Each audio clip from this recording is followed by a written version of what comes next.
Sponsored by the Big 98, Nashville's #1 for new country and the home of the Bobby Bones Show. We're so thrilled to have on the show Purple Heart awarded Army veteran, also Guitars for Vets ambassador, country music singer-songwriter Scotty Hasting. Thank you. Scotty, it's great to have you on the show. It's amazing to be here. You know, you and I have been talking about getting you on the Rock and Review for like a year or so. We have. And man, your songs are blowing up with these singles that you've been putting up. And how do you choose?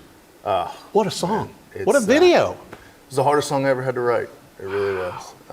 You know, that song came from a place of losing my best friend in Afghanistan and just kind of asking the question of why am I here? You know, I was injured in Afghanistan as well, and I was injured pretty badly enough to where it doesn't make sense of why I'm here, and people who weren't injured as much as I was are not. Right. And I was like, what?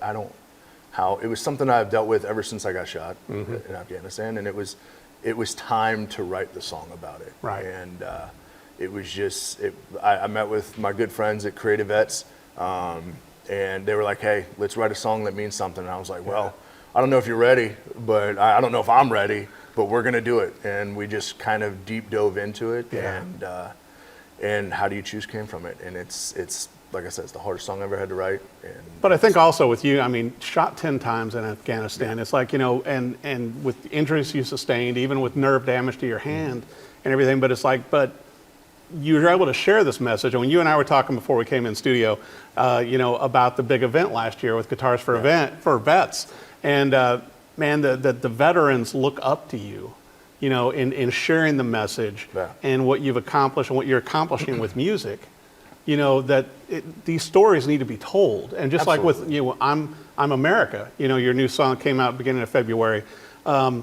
It's a powerful message, Scotty, and I think it's one that, you know, I think sometimes, you know, Americans don't grasp what our veterans give to keep our freedom. Absolutely. Yeah, that event was really cool. It was cool to see, like, the way that all the other veterans reacted when I came on stage, and it erupted, and it was cool, and it was just like validation from veterans, and it was such an amazing feeling to be like, okay, like, yes, like, and everyone came up to me afterwards, and they were like, man, like, you're telling our stories, like, this is amazing. And I was like, dude, that's what I want. Like, I want people to understand who we are as veterans, but also I want veterans to understand that they're not alone in dealing with the issues that they're dealing with. Like How Do You Choose is my survivor's guilt put into words, and I want other veterans to understand that you can have the survivor's guilt, you can feel it, it's okay, but don't let it paralyze you. No.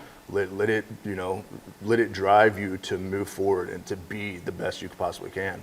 And I think that it's important, you know, to bridge the gap kind of between civilians and veterans, so that they, you know, because How Do You Choose is a song that not just veterans understand. It's a very specific song that asks the question of why was that person taken, and that's something that everyone understands. It's not everyone just deals with that. And I think it's an amazing bridge to show that civilians and veterans they feel the same things. Right. We're all living the same lives. We're all in this. You know? And I think it's important, and I love that the veterans are coming up to me and they're like, man, I love that you're telling our stories. This is incredible. I got to tell you what blew my mind, and obviously, you know, I'd listened to your songs, I'd seen the videos. That was the first time I saw you in person at this big event. And I thought, well, obviously, Scotty started playing guitar when he was like, you know, a toddler, you know, and all this kind of stuff, to where you didn't even pick up the guitar, Scotty, until 2020 during the pandemic when everything shut down. Yes. And you threw yourself into it. I did. You know, the world shut down, and when it's quiet is when the demons knock the loudest. I suffer from PTSD, depression, and anxiety, and when it's quiet is when it's at its highest. And I needed a way to get out of my head. I needed something to escape into. And I had always had a guitar sitting in the corner of my room, and I was like, you know what? I have nothing but time right now, and I need something to get out of where I'm at right now. So I'm just gonna jump into this, and we're gonna figure out how to play this. And then your first song was Should Have Been a Cowboy. Should Have Been a Cowboy, Toby Keith.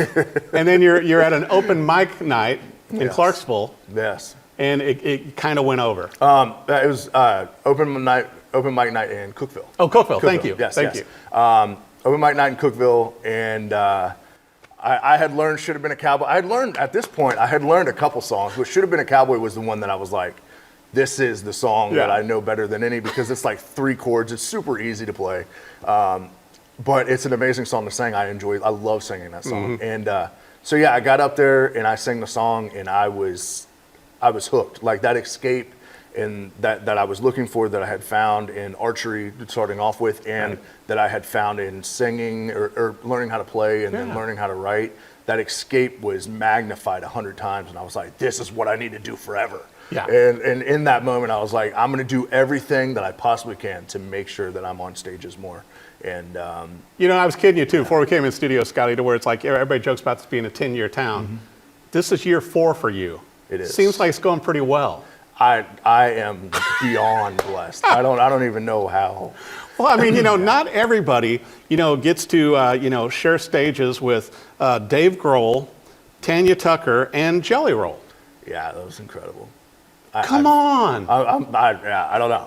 I'm incredibly blessed. Incredibly blessed.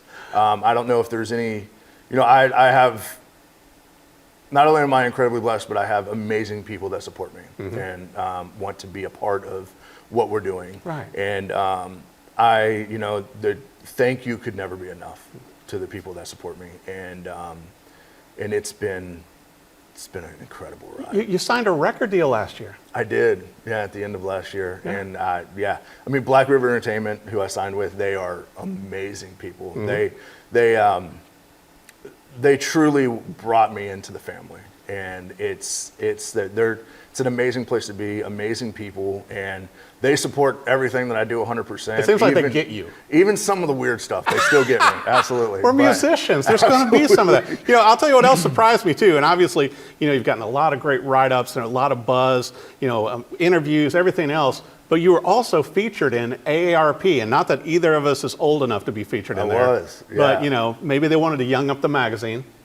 Maybe. And they did a great feature on you. It was incredible. It was absolutely incredible. I mean, when they first called me, of course, AARP, you have the thoughts. Like, that's but it was amazing. The people were amazing. The piece was incredible. Right. That they did. Oh my gosh. And it was awesome. It really was. Well, I think also what strikes me too, Scotty, besides, your songwriting, your voice, the whole delivery, just how comfortable you are, but also the honesty, that, like you and I have been talking to, where nothing is off the table, and how you and I were talking about how great a therapy, playing the guitar, singing, songwriting. And I think, like we're saying, not only for veterans, but for everybody. For sure. And that you poured yourself into that. Yeah. I mean, it truly is therapy. It truly is. It's the best therapy you can get is either just listening to music or making music or, just performing it. But for me, I always say when I'm at a show, I'm like, you guys are watching therapy happen right now. And, you guys don't realize it. But for me, because of the way that, because of this being my escape, right? Like, in this moment, I'm able to be in this moment. Like, I'm normally, being a veteran and suffering from PTSD, depression, and anxiety, being in the moment is very hard to find.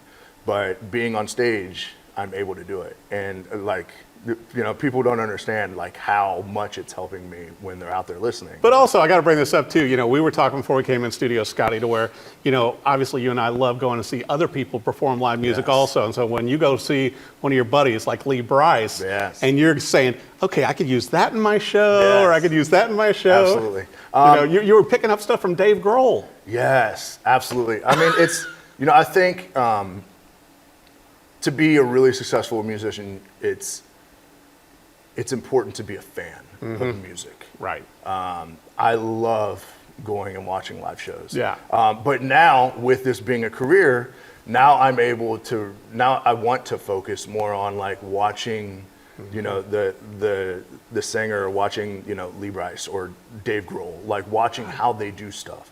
Because for me, I want to give the best performance absolutely possible. Totally. Every single time. And if I can see, oh, Lee did this and I really like that, I want to do that. Right. Or Dave did this, I love the way that he interacted with people, I want to do that. I want to do this.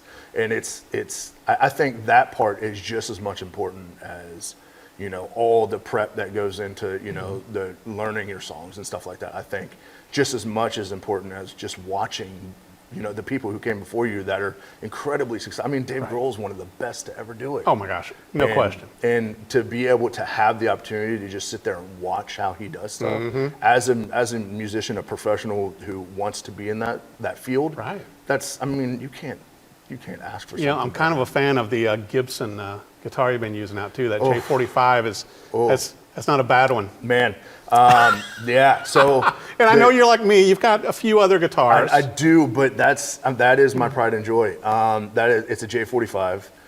It's one of the proud to honor Gibsons. There was limited edition. Yeah, limited edition. There was only 9 of them ever made. It was a collaboration between Gibson, Guitar Chevettes, Luke Combs, and Ford. Right. And it's the only guitar that I've ever named. It's named Hammy after my best friend that was killed in Afghanistan. Wow.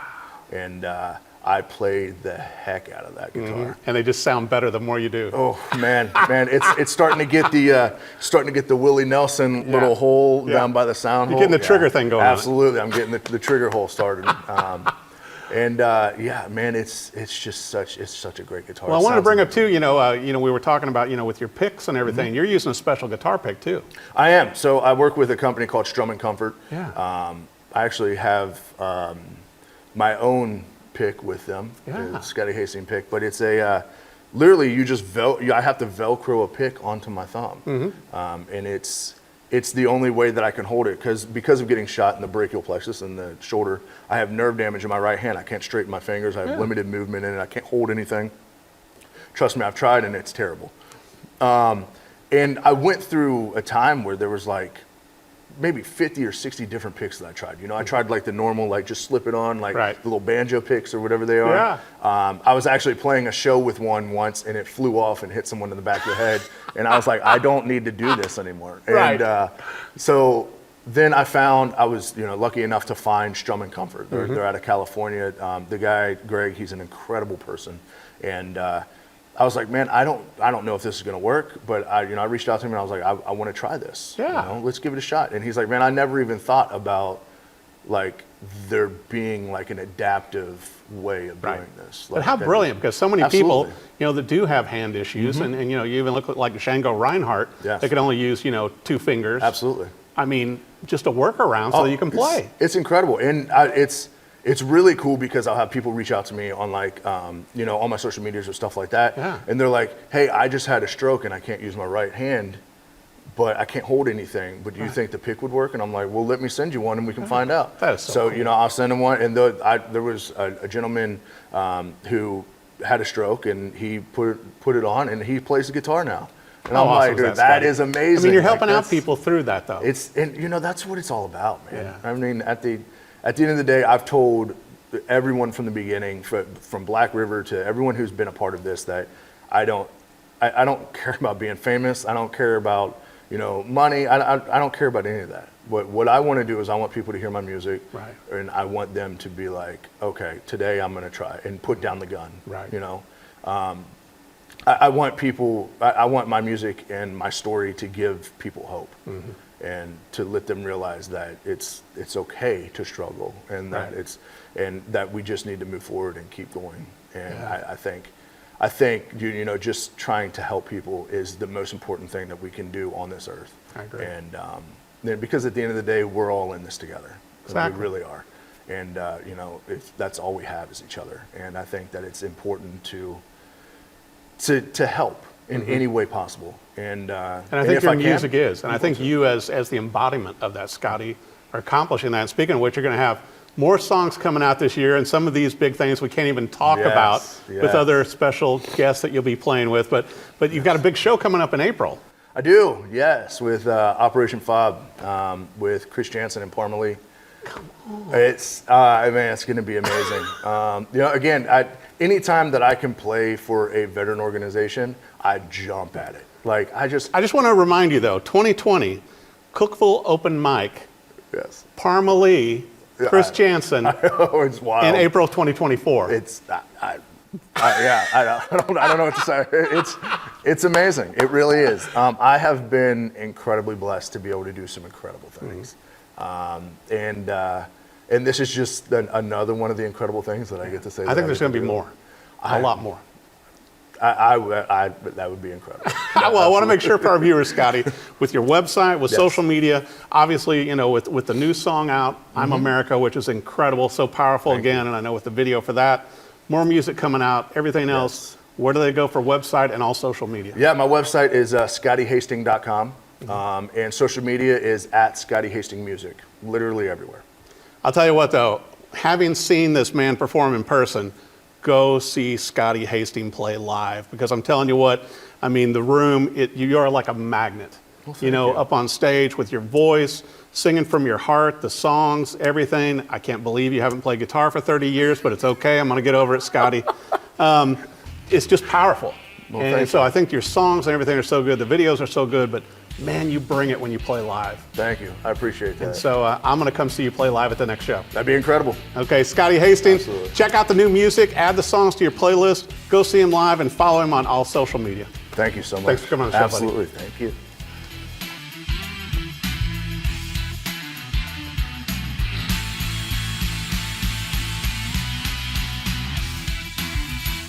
Sponsored by the Big 98, Nashville's #1 for new country and the home of a Bobby Bones Show.